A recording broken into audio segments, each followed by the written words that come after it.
Ya comenzamos la hora de Noel Alejandro Leal en el programa de El Profe Morales. Una hora para saber qué ocurre en Venezuela, pero no solo eso, también cómo repercute no solo en América Latina, sino en varias partes del mundo, todo lo que ocurra en ese país. Noel Alejandro Leal, muy buenos días. Buenos días, Jenny. Buenos días, profe. Buenos días a todos los que nos acompañan hoy. Y, como siempre, gracias por esta nueva oportunidad. Noel, esta semana hubo varias entregas de un regalo de inmigrantes en las puertas de una isla donde no han estado muy felices de recibirlos. Fundamentalmente todos aquellos que decían que es bienvenido, las puertas abiertas, no a los muros. ¿Cómo se ve esto desde tu país? Ok, ¿cómo se ve esto desde nuestro país? Vamos, tú sabes que esta situación tiene muchas aristas. Vamos a arrancar precisamente por esa, cómo se ve esto desde nuestro país.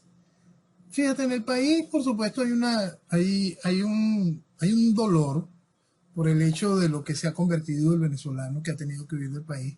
Este venezolano que estoy viendo en estas condiciones tan críticas, atravesando el Darién, subiendo toda Centroamérica, entrando por la frontera de México, hacia los Estados Unidos, que no tiene las herramientas ni la educación en su mayoría. En esta gran desesperación por sobrevivir, ha hecho toda esta travesía. Hoy es eso, es ese regalo sucio, esa cosa que los gringos acostumbran mucho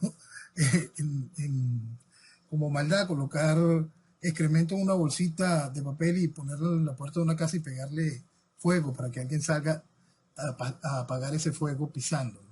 Casi que es esa la imagen que va quedando, ¿no?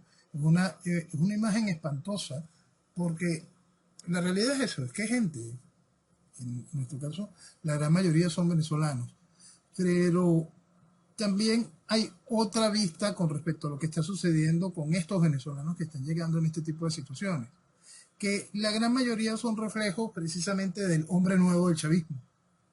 Es, eh, eh, es, un, es parte de lo que hablamos de esa parte muy negativa de la sociedad que después de que fue recibida las primeras camadas de venezolanos con capacidades profesionales, con educación, fueron muy bien recibidos. Ahora está llegando también este venezolano que lamentablemente no pone en alto el nombre de Venezuela. Este venezolano que también está involucrado en cosas sucias, pues, y hasta con vinculaciones con la delincuencia. Todo esto que el socialismo siempre hace, ¿no? Al envilecer y al embrutecer, va generando un grupo de gente, casi que generaciones, en donde el individuo está destruido, ¿no?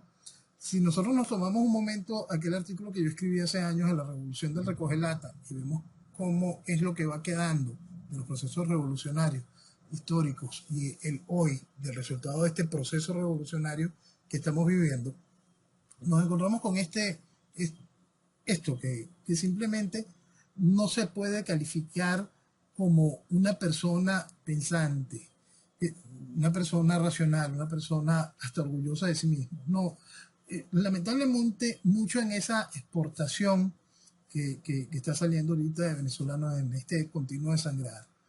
Y repetimos, lo que se vive aquí no es fácil. Y esta huida continúa, ese desangrar humano continúa. También va eso, va gente muy, muy mala. Y en Venezuela ahorita hay una gran bulla porque esta gente mala, esta gente escandalosa, esta gente fea, en todo sentido, se han puesto a subir videos en TikTok, en las redes sociales, y en una demostración de que son precisamente malandros, gente mala, de, de muy bajo nivel, de muy mal vivir, este, formando parte de esa inmigración. Entonces, hasta la parte de la solidaridad con respecto a que son compatriotas en este tipo de situaciones también se ve resquebrajada cuando está inundada esa parte oscura, esa parte fea, que también está llegando ahorita, dañando mucho la imagen del venezolano, no solo en los Estados Unidos, lo hemos visto en toda Latinoamérica, ¿no?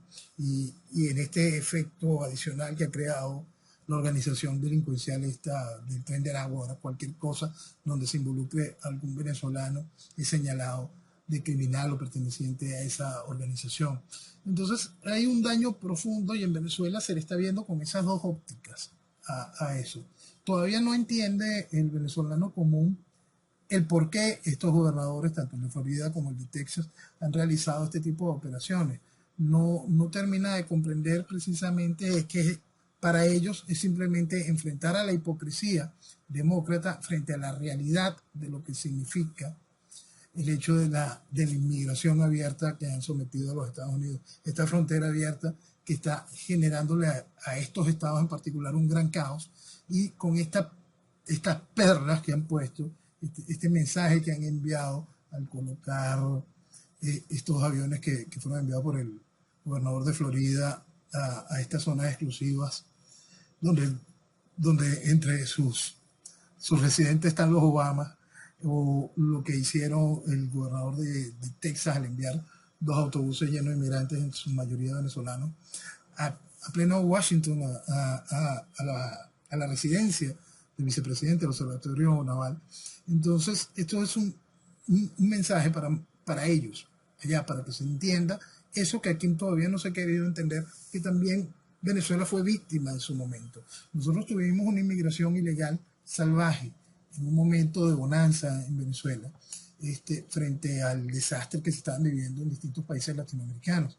Y eso contribuyó mucho al declive actual que vive Venezuela, porque no es lo mismo cuando tus nacionales están involucrados en la defensa de tu país, en la defensa de tu territorio y en hacer grande a tu país. Cuando llegan personas que simplemente no han tenido amor ni por el suyo y no vienen a prodigar amor al que llega. Muchos sí lo hicieron, muchos. Y eso es una realidad que hoy también se vive con muchos venezolanos que están haciendo lo propio en el mundo. Pero el daño que hace la gente que viene con esa deformación social siempre es profundo, siempre deja una huella mayor. Es un problema muy grande en ese sentido. Entonces, hoy que el buen nombre de Venezuela ya había sido puesto en entredicho por el chavismo en cuanto escenario global ha habido, ahora es el mismo venezolano destrozando su imagen con esta camada de gente que principalmente están allí para hacer daño. Esto es una cosa que es muy interesante, ¿no? Hay un grupo de gente, esto no se puede negar, no lo puede certificar como tal, pero es innegable, que ha sido enviada, estimulada por las estructuras de gobierno, más allá del proceso indirecto de desangrar humano. Estamos viendo un proceso donde se nota una organización en esto, una conexión. Llegan a este tipo de ciudades, inmediatamente se conectan, son enviados en los mismos lotes, de repente llegan allá y ya tienen, no pueden que estén hasta en los refugios, pero de una vez cuentan con una serie de tanto indumentaria de vestir como equipos tecnológicos, celulares y cualquier cantidad de cosas que uno se pregunta, ¿y cruzó por el Darién con esto? Esto es una realidad. ¿Qué es lo que está pasando allí? Entonces hay toda una cantidad de cosas muy sucias en el trasfondo de la inmigración de lo peor que está llegando hoy a los Estados Unidos y que también llegó a otros países de Latinoamérica. Es muy preocupante esto, porque es eso, es continuar minando la imagen del venezolano. Es que en el mundo, después de que hubo aquella gran reacción para intentar buscar la libertad de Venezuela, desde ese Oremos por Venezuela, que tuvo hasta la voz en una de las entregas de un Oscar, hasta ese sentimiento global que el país ha visto, que el mundo ha visto en el hecho de que Venezuela vive ya la mayor migración de estos tiempos, de que eso, Venezuela, esta potencia petrolera, ha tenido que comer de la basura. Hoy se enfrenta a eso, ¿no? Socialmente va a ser el venezolano cada vez más repudiado. Eso hace que el venezolano que ya se fue, que ya conquistó sus espacios, de buena forma, se mantenga más alejado, generando unos quiebres sociales más profundos que repercuten también en nuestra tierra de manera directa. Entonces, quizá este reflejo de lo que se hizo de manera política, de enviar este mensaje con respecto a lo que sucede en las fronteras y la hipocresía de los demócratas, tiene tantas lecturas y tantas aristas y nos enfrenta a los venezolanos a entender que nada de esto estuviese sucediendo si aquí se hubiese tomado en serio lo que vivíamos. Si aquí se hubiese entendido de una vez lo que busca un proceso socialista, lo que busca el chavismo, y si afuera se hubiese entendido de manera clara que esa bomba, esa olla que estaba cogiendo presión en Venezuela, iba a estallar de las mil y una maneras. Y eso que está llegando a los Estados Unidos, eso que está cubriendo Latinoamérica en la parte fea de muchos venezolanos, es eso, no haber detenido la presión que se le estaba metiendo a esa olla, no haber atendido el caso venezolano con la realidad. Y lo peor es que sigue sin atenderse con la realidad. Esta semana hay una declaración de la Casa Blanca donde hablan sobre que podrían de nuevo endurecer las sanciones si Maduro no se sienta a negociar con la oposición. Es decir, con los que han vestido democracia esta desgracia y que han hecho posible que esto esté así, que esta realidad, que este desastre que hemos narrado todos estos años esté así y esté permeando por completo el continente. Pero es que la idea que dan algunos venezolanos aquí es que ellos son realmente los que se oponen, porque igual Guaidó presentó su gestión y habló de todo lo que ha hecho, las ayudas económicas que ha hecho su gobierno, no sé cómo llamarlo. No, discúlpame, no se me ocurre la palabra. Su ridículo gobierno. Ay, esa. Eso puede ser su gobierno de fantasía. Bueno, lo cierto es que no creo que exista ningún venezolano medianamente cuerdo que simplemente al oír que iba a presentar un balance no soltara una carcajada, ¿no? No me tomé la molestia de ver nada de eso porque hay cosas más importantes que ver. Cualquier alocución de un concejal del pueblito más triste y menos de menor relevancia en el territorio puede tener muchísimo más valor y peso que una declaración de guiado. Es impresionante, el ridículo de la anormalidad de lo que está viviendo el país en todo sentido. Pero ponete a pensar en un americano, en un señor que ni siquiera habla español, pero lee un poco de noticias y ve que la oposición venezolana cree que es posible reactivar el diálogo con Maduro antes de octubre. Entonces, si se pone a leer esto y si ve después que el Consejo Electoral de Venezuela abre un proceso de inscripción para nuevos partidos, viendo las presidenciales de 2024, no puede pensar lo que realmente ocurre en Venezuela. Para nada, en Venezuela están todas las vías democráticas abiertas y todo está tan increíblemente bien. Es impresionante el mensaje que logran enviar. Esa estructura que hemos siempre dicho, ¿no? Que bailan un vals perfectamente coordinado, gobierno y oposición. Y siempre hemos hablado sobre esa estructura internacional, ese gran lobby internacional que se logra a través del hilo rojo que es el socialismo, que sigue vistiendo democracia la tiranía que vive Venezuela. Volvemos a repetir. El caso de Venezuela es un caso que no se tomó en serio antes y no se toma en serio ahora. Y ahora vamos a entrar en posiciones muchísimo más delicadas porque el daño hecho durante todos estos años, las condiciones internacionales de manera directa todos estos años, van generando un espacio político realmente peligroso y sigue sin tomarse en serio estas realidades, ¿no? Entonces, y lo cierto es que ese mensaje que va a seguir enviando la oposición y el gobierno va a seguir manteniendo al mundo lejos de la realidad de lo que aquí ocurre. No importa que esa realidad siga señalando lo que dijimos hace un momento de la mayor migración, y dígame, en un país que no tiene guerra declarada, ¿no? Porque si nosotros pasamos, hoy es Venezuela el número 1, en segundo lugar es Ucrania, el tercer lugar es Siria. Son países que están formalmente en guerra.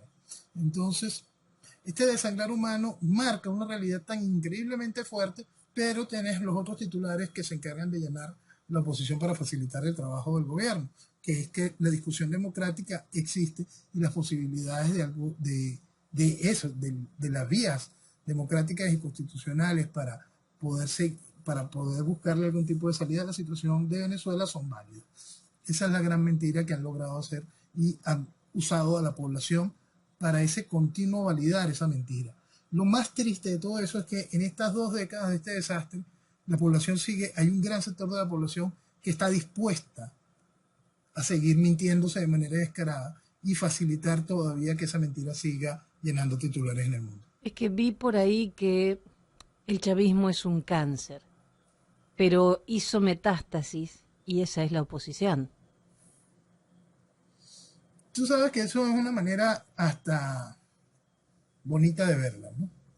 Porque sin esta oposición, como siempre lo hemos presentado, esta estructura de colaboracionismo que hoy viste democracia y chavismo es la que trae al chavismo.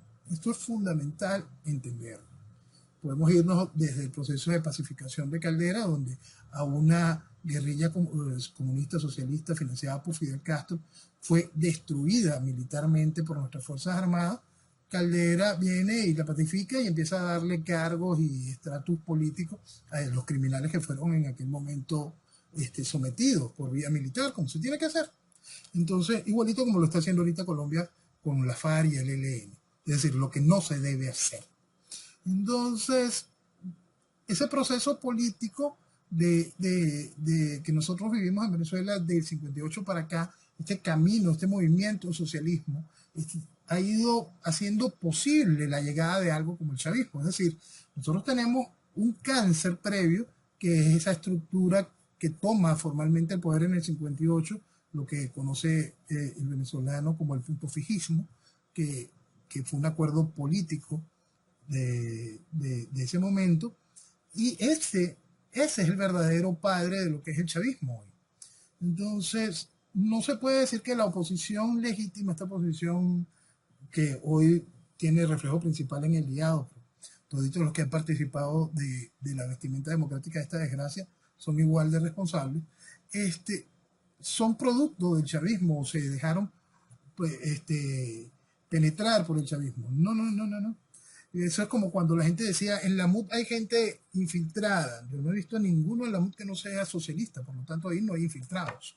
Entonces, eso es muy importante entenderlo. Cuando nosotros banalizamos el concepto ideológico que ha hecho pie en cada una de este tipo de situaciones, que ha dado pie a esta realidad, simplemente encontramos ese hilo rojo, el socialismo. Entonces, ese cáncer que es el chavismo es quizá la metástasis del cáncer de lo que es esta estructura general de la política venezolana. Si abrimos también si abrimos bien esa ventana, vamos a encontrar que va más allá de la política venezolana y nos encontramos con la parte comunicacional, sobre todo la parte académica. El daño es muy viejo, es profundo y ha sido constante.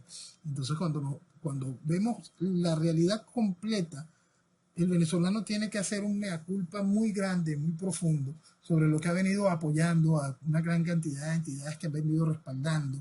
Por eso es que siempre es bueno recordar estos 911 intelectuales que se arrastraron a los pies de Fidel Castro, no solo la persona, sino los cargos que ocuparon. Esos cargos eran rectores de universidades, decanos, comunicadores sociales de gran presencia, directores de museos, directores de academias de distintos tipos, gentes que eran doctores de una sociedad. Entonces eso fue generando esta realidad. Claro que esta oposición forma aparte, se puede decir que es un subproducto del chavismo, pero el asunto es que el chavismo es producto de eso, que estaba podrido desde hace mucho tiempo, de esa penetración de este gran movimiento al socialismo que le ha hecho muchísimo daño al país. Hay gente que todavía dice que el socialismo es bueno, pero el comunismo es malo. Son profundamente imbéciles. ¿Lo escuchaste? Mucha gente lo repite. Sí, y se sostiene de manera muy sencilla, son profundamente imbéciles. Esta semana conversaba yo con una persona y él me traía a la discusión el asunto de que la dialéctica, siempre te envuelven con la dialéctica, y yo nunca he entrado en esto, porque yo no debato lo antinatural, pero hay un principio que siempre que viene algún pendejo con esa tesis, de que el socialismo es bueno y el comunismo es malo, yo lo explico de una manera muy clara para que puedan entenderlo.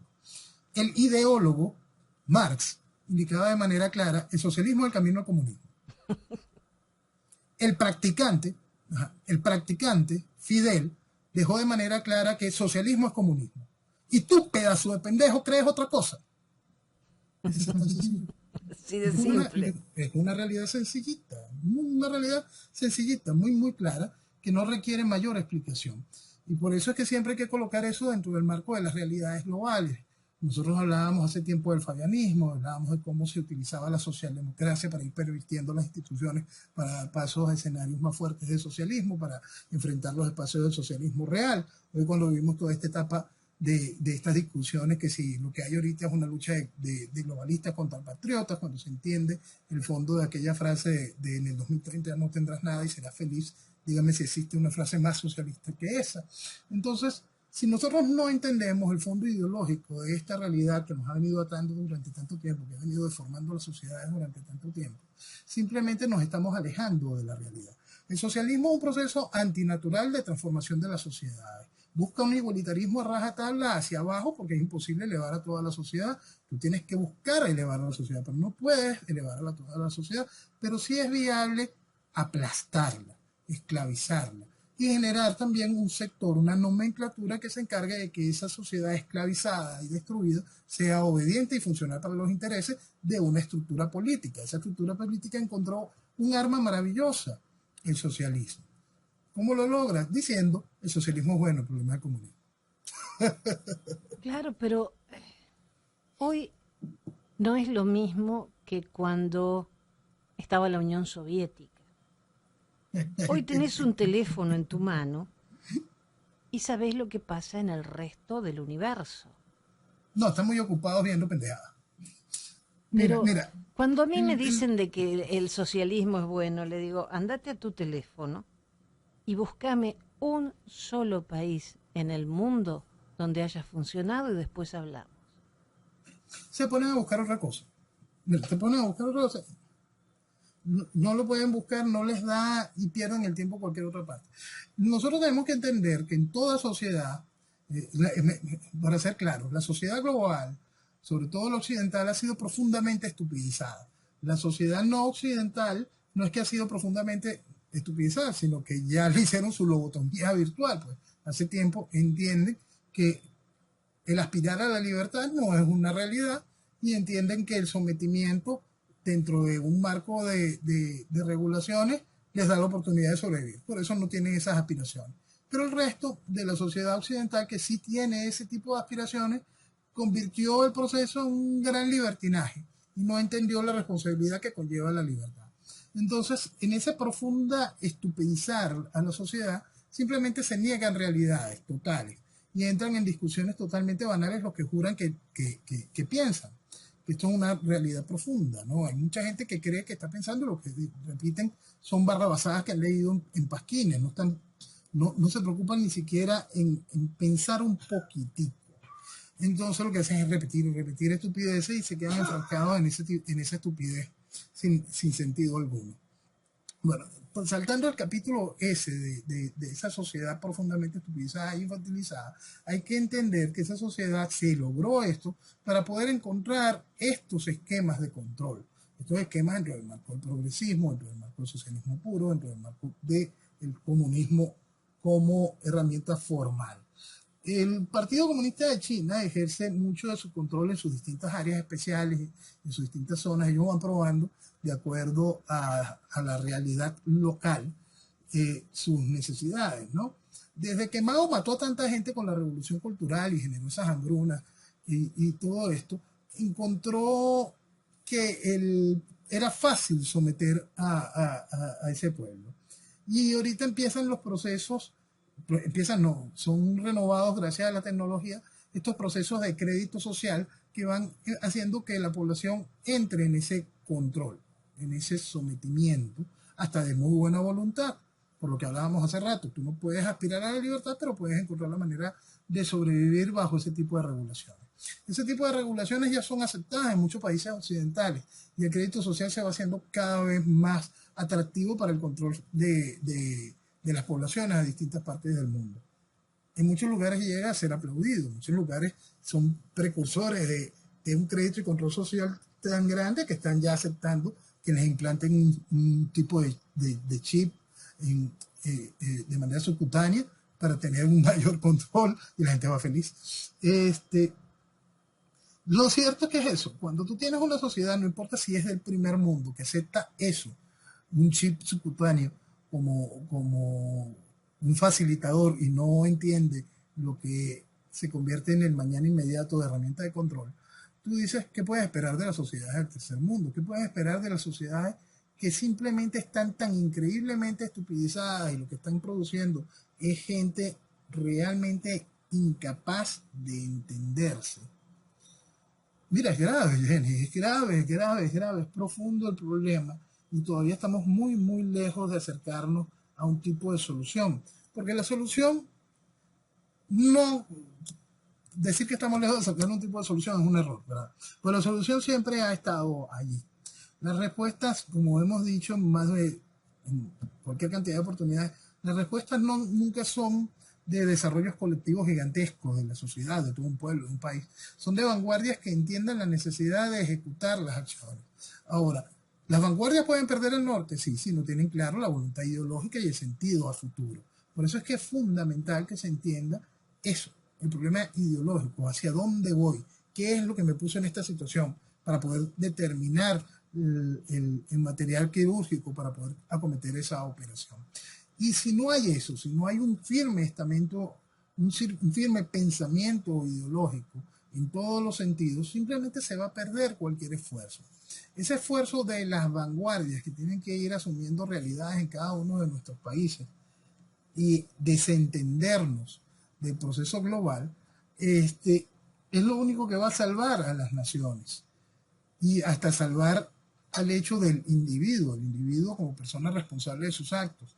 Porque cada vez el individuo en distintas partes del mundo, bien sea por conceptos políticos o por conceptos de moda, van perdiendo su identidad y sus capacidades, anulándose su responsabilidad y por lo tanto perdiendo su libertad. En realidad el cambio, cuando uno te escucha hablar, no es difícil, solo hay que tomar conciencia de lo que está pasando y ver que la salida no es ir a poner un voto en una urna o confiar en que fulanito me va a salvar. Es un trabajo en conjunto de la sociedad, pero de una sociedad activa, una sociedad despierta. Una sociedad despierta y una sociedad que aprenda a entender las realidades entre muchos puntos de vista.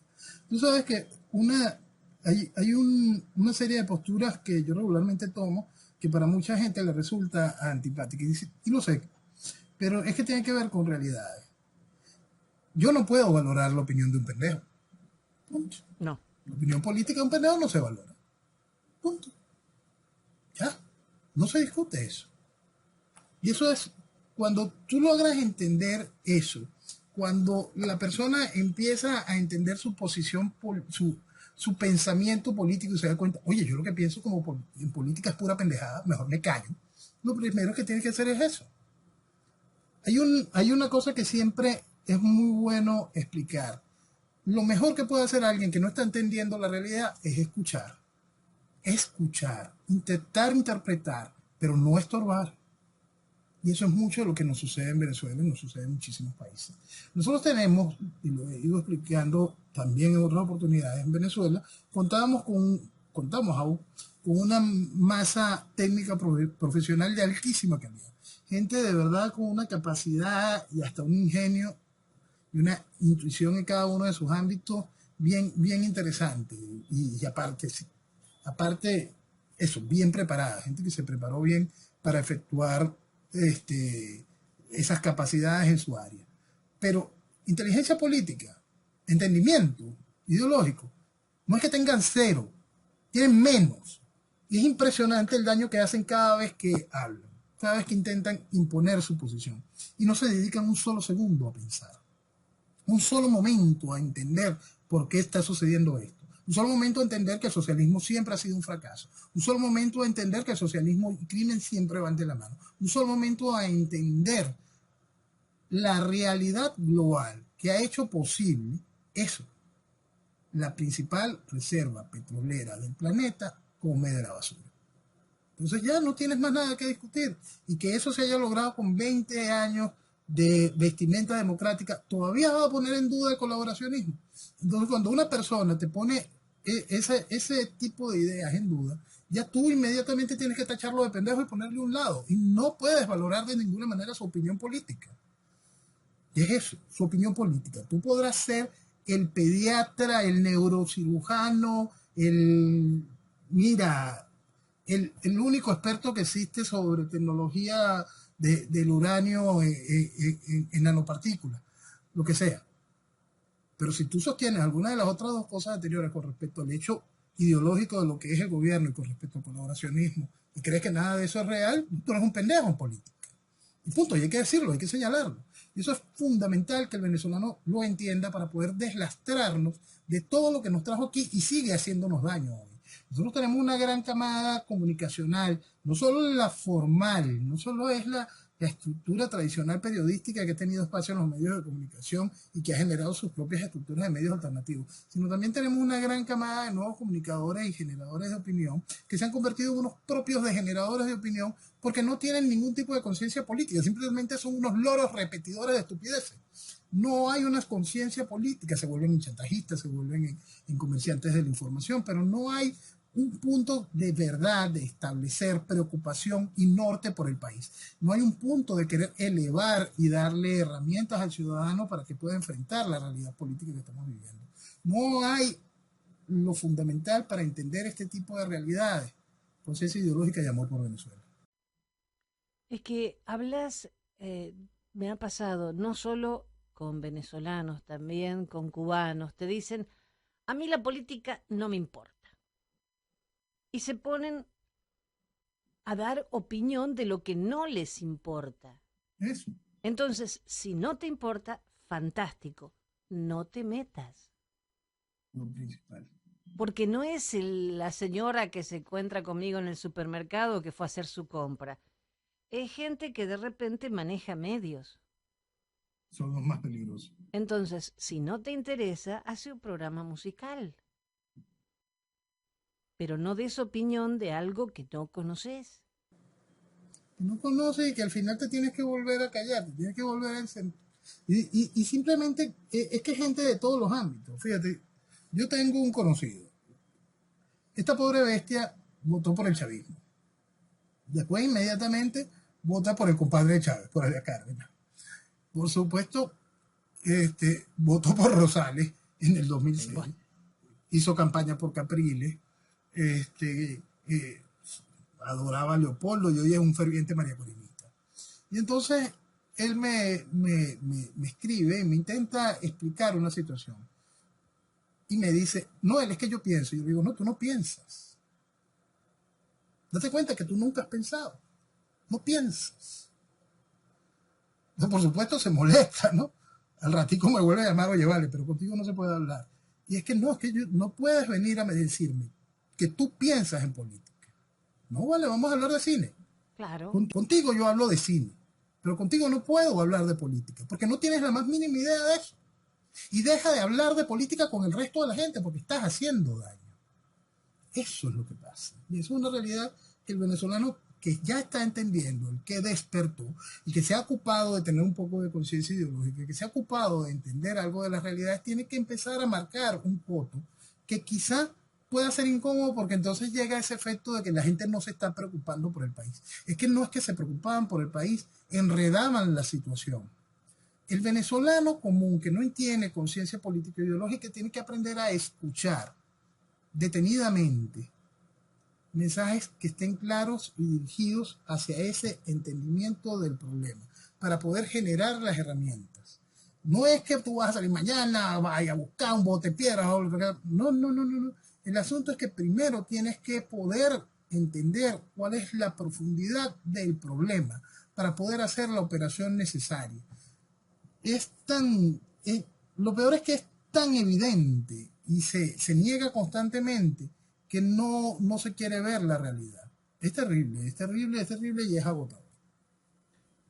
Estaba mirando las noticias y bueno, María Corina dice que lo único que puede garantizar Maduro con respecto a su intervención en el proceso con el ELN en Colombia es una paz criminal.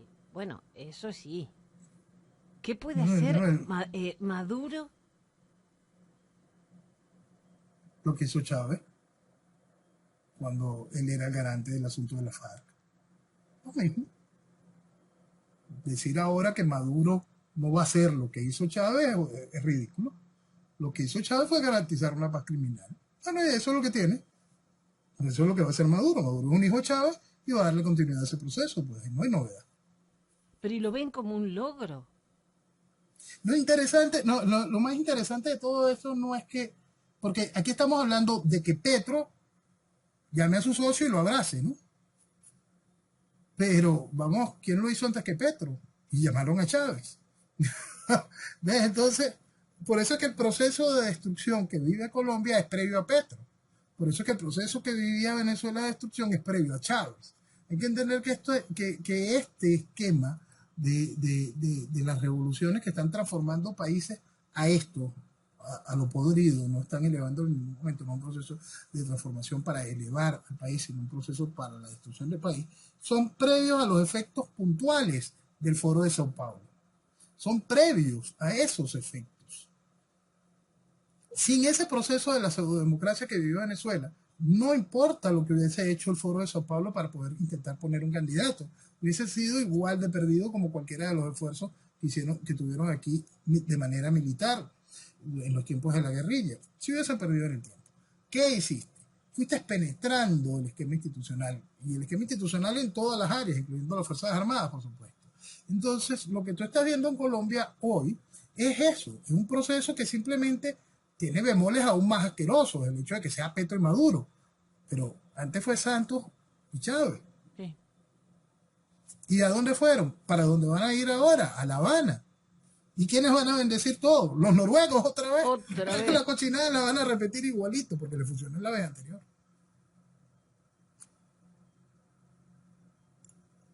Esta va a ser peor, porque aquí van a incorporar formalmente narcotraficantes, no los narcoterroristas, guerrilleros que alguna vez levantaron banderas políticas. No, ahorita en el marco de la paz total, esto sí va a ser divertido. Va a ser realmente asqueroso. Y ahora que Venezuela e Irán van a impulsar proyectos conjuntos y Maduro va a mandar a muchachos a estudiar a Irán. Sí. En 1998 explicaba que Venezuela entraba lamentablemente en un cambio neocomunista fundamentalista.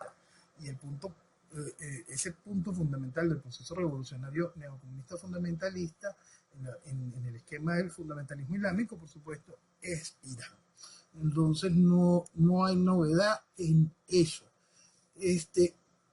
Quizá el punto más importante, recuerdo que nosotros ya hemos enviado cualquier cantidad de jóvenes a que sean adoctrinados en La Habana. Eso es un proceso que ya tiene su tiempo caminando, con mucha menos bulla, pero también se mandó cualquier cantidad de jóvenes a Rusia y a China en su momento. Y hoy tenemos los titulares con respecto a lo que es Irán de manera más abierta. Vamos a tomar el punto de Irán y la situación de Irán y la estructura, lo que se hace en Irán en política, para poder avanzar sobre una realidad que no dudo que dentro de poco también toque a Venezuela. Entonces, como regularmente hablamos del hecho de cómo una situación de Venezuela mueve hilos en otra parte del mundo, vamos a ver cómo una serie de hilos que se están moviendo fuera, por supuesto, van a repercutir de una manera directa en Venezuela. Nosotros hemos hablado de los BRICS, hablamos sobre el hecho de los juegos militares, donde Venezuela participó, prestó su territorio para los juegos militares rusos. Hemos hablado sobre este asunto que yo siempre le decía a la gente: búsquese a cualquiera diputado venezolano y pregúntale sobre Turquía, sobre Rusia, sobre China, sobre Irán y las influencias en Venezuela, y por supuesto no le iban a responder absolutamente nada porque no tenían idea. Pero eso está allí y es la realidad del día a día de hoy. Esta semana, esta semana se celebró en Uzbekistán la cumbre de la OSS, la OCS, perdón, la Organización de Cooperación de Shanghái. La Organización de Cooperación de Shanghái es un ente que evolucionó de lo que eran los cinco de Shanghái, y precisamente que fue una organización que nace en 1996, en el 2001 se transforma en la OCS con precisamente la incorporación de Uzbekistán. Esta organización técnicamente no termina de definir para qué está, ¿no?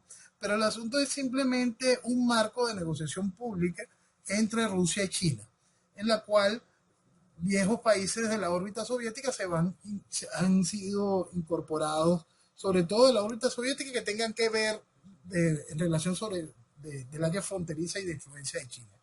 Entonces, ese proceso de la OCS dice que no buscan convertirse en una OTAN, pero ya llevan diversos ejercicios militares, tanto en los Urales como en el mar de Japón.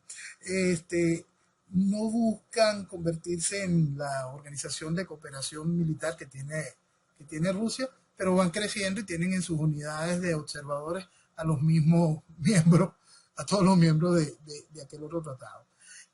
La OCS ha crecido a un nivel muy interesante. Esta semana se une de manera formal Irán a la organización, llevando su estatus a 9 miembros en la actualidad. De esos 9 miembros, 4 son potencias nucleares. Estamos hablando de China, Rusia, India y Pakistán. Entre los países observadores de esta organización se encuentra, como dato muy interesante, Arabia Saudita y Egipto. Es algo que tiene que ser visto con mucho cuidado. Pero con más cuidado todavía se tiene que haber visto la presencia de Turquía. Y Turquía, con este mensaje y su participación en esta cumbre de la OSCE en Uzbekistán, está enviando señales muy claras con respecto a una eventual separación de la OTAN y buscar un espacio dentro de esta organización. Todo esto va a buscar en algún momento, de manera directa, hacer que su cabeza de playa en esta guerra multidimensional contra Occidente entre dentro de esta organización. Es decir, en cualquier momento nosotros veremos a Venezuela como elaborando un memorándum de intención para convertirse primero en observador y después en miembro pleno de esta organización. Estos son asuntos realmente preocupantes cuando nosotros estamos entendiendo, ahorita colocamos esa foto sobre esos 4 potencias nucleares cuando abrimos a lo que es el BRICS y vemos el poder económico de lo que significa, cuando abrimos a aquel espacio donde hablábamos de China y el encuentro económico de Hong Kong, el cual unía hasta países del continente latinoamericano que tienen fachada pacífico. Señores, el mundo está dando una vuelta impresionante, y en el momento en que Occidente muestra una debilidad realmente impresionante, una debilidad increíble políticamente hablando, producto de la influencia del socialismo en todo y cada uno de los principales gobiernos que han sido baluartes o representantes de la libertad, de las banderas propias de lo que en algún momento representó Occidente. El mundo está dando un vuelco y para nada positivo, y eso es algo muy importante entenderlo. No es un vuelco que sea un espacio de estos donde existe posibilidades, sino no. Se está dando un vuelco a una idea de país que es contrario a todos los valores y principios, más allá de Occidente, valores y principios del hombre. Es muy delicado que todo esto sea banalizado, que sobre todo en Occidente se siga viendo esta situación como un chiste y como algo que está muy lejos de la realidad. La realidad está allí y nos está comiendo. También esta semana estuvo el secretario general de la OPEP en Caracas alabando a, Nicolás Maduro, a su liderazgo inspirador. Sí. Y más allá del liderazgo aspirador de Maduro, que es la parte que tiene que decir para conseguir mejor negocio y buen trato, está la parte de la realidad de lo que él afirma, la importancia de Venezuela dentro del mercado petrolero inmediato y el potencial de Venezuela para el mercado petrolero inmediato. Y ahí también nacen declaraciones de Maduro, donde Maduro ve como precio justo para el barril de petróleo $100, como constante, como mínimo para el precio del barril de petróleo. Pero lo importante de destacar es eso. Eh, este secretario general de la OPEP habla de un plan de inversiones que cubre hasta el 2045 en su visión de desarrollo de petróleo. Cuando tomamos esa fotografía, tomamos la fotografía que hablábamos hace muchos años ya sobre el petróleo en el Ártico y el problema militar que hubo en un momentico, hubo hasta una discusión incómoda con respecto a los posicionamientos que había tomado Rusia en aquellas zonas. Cuando entendemos que por fin se está hablando ya con voz más fuerte sobre ese desastre que son las baterías de litio, lo que hemos conversado también de que la huella de carbono que no se ve es mucho más fuerte y dañina que la que veíamos. Entonces, esto, como cuando llegó el inicio de la guerra, explicábamos que la guerra vendría técnicamente a reivindicar el hecho del combustible fósil. Toda esta realidad se está quedando bien palpable este año y abre de nuevo el tema de que se entienda las oportunidades increíbles que está perdiendo Venezuela, de cómo se está utilizando Venezuela dentro de este panorama global como un punto muy delicado en la lucha contra Occidente. Y eso, la lucha contra Occidente y el entendimiento de esa realidad, vamos hasta los escenarios de la Segunda Guerra Mundial. Venezuela fue el combustible del esfuerzo aliado. Venezuela fue eso, el combustible del esfuerzo aliado. Cuando tú quitas el combustible, los motores mueren, se frenan. Lo que está sucediendo no está bien. No está bien en pro de la libertad. Las oportunidades que tiene Venezuela, si hace lo correcto, no es que se pierdan de vista, es que simplemente son impresionantemente asombrosas. El hacer lo correcto sin generar las enemistades, sino hacer lo correcto, entender las oportunidades, de lo que significa que Venezuela sea hoy un ente productor seguro de energía. Entender las oportunidades, de lo que significa que Venezuela deje de estar en este marco ideológico tan nocivo contra la libertad. Simplemente nos harían despegar, que todo este proceso de destrucción que ha sido el chavismo durante estos 20 años, de todo este proceso de destrucción de la imagen, de la idea, del lugar que debería ocupar Venezuela, que ha sido destruido durante todo el proceso socialista del 58 para acá, se vuelva nada si se hace lo correcto y se aprovecha la oportunidad que el mundo tiene hoy para un país como Venezuela. Y Maduro dijo que Venezuela puede abastecer al mercado mundial de crudo.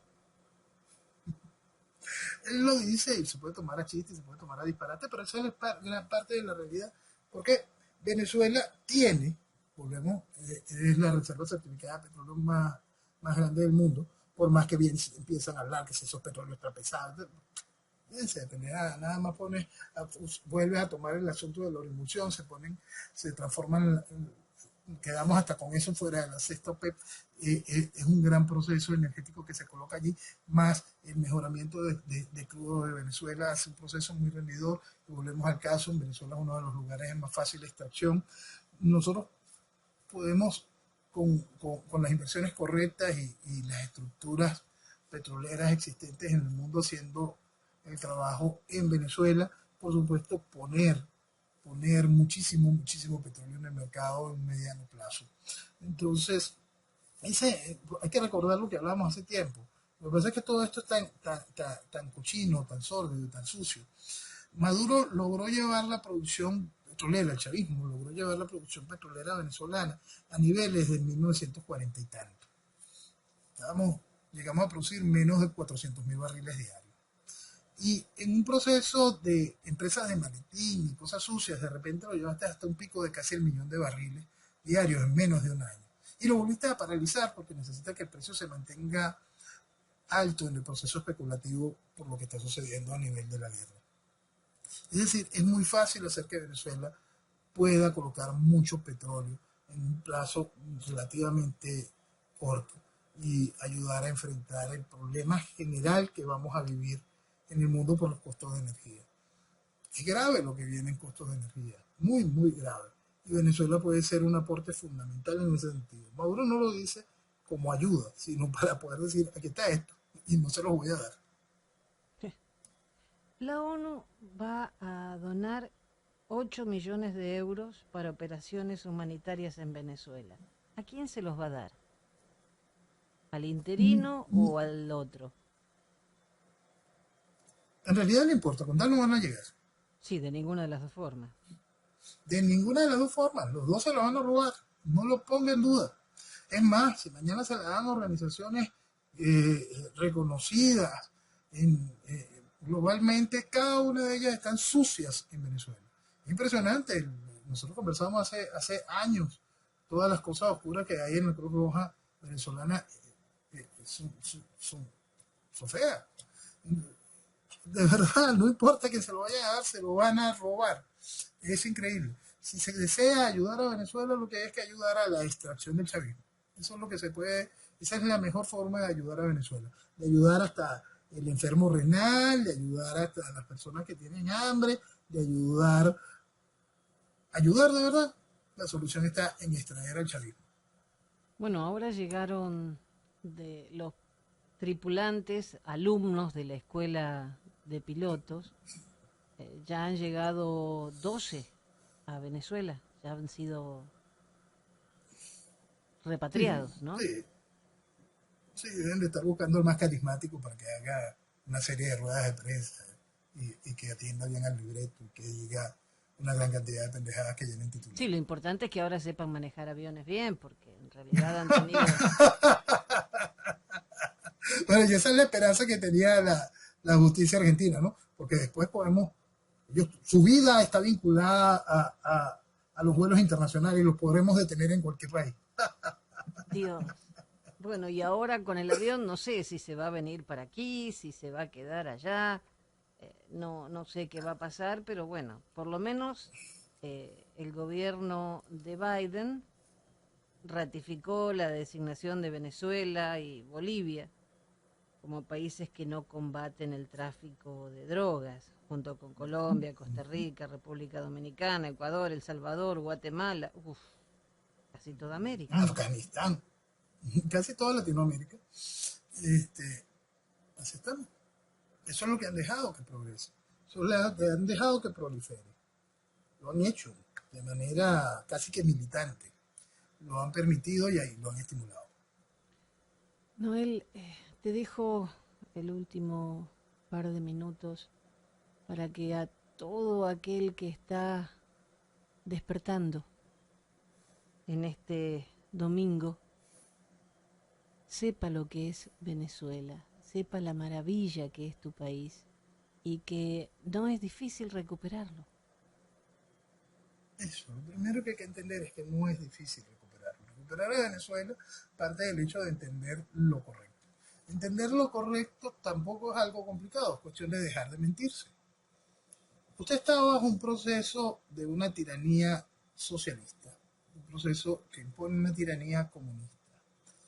Lo cierto es que todo lo que usted creyó durante todos estos años de voluntades o espacios democráticos expresados por cualquiera de los que se visten de oposición, lo que han hecho posible es vestir de democracia la instauración de la tiranía.